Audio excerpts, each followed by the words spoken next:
Welcome back to part 9 of Matt's Top 3, the show where I attempt to complete 3 of my top life goals.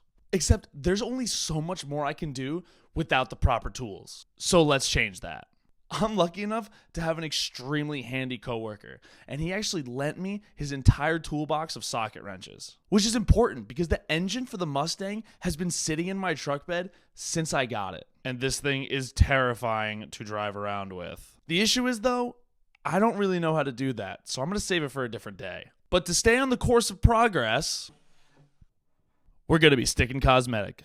Now, I figured after cleaning the entire outside of the car, I might as well start working on the inside. And I decided that the easiest way to go about that would just be working on the interior door panels. Now, the inside was just as dirty as the outside, and the driver's side panel had a hole in it, which I was told was meant for a speaker, but it's still kind of annoying to look at.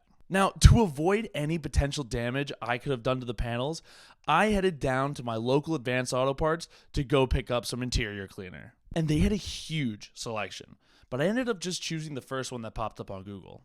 So once I got home, I just gave it a go. This took way less time than the outside did, obviously, but it was honestly just as fun. And I actually managed to get them looking pretty good. But in the process of doing this, I figured out what my next issue was. The seats in the car were destroyed. They were pretty hard to get into because the suspension of the car is so off, and half the bolts weren't even in. So it was a good thing that I got those tools, because in the next part, we're getting them out.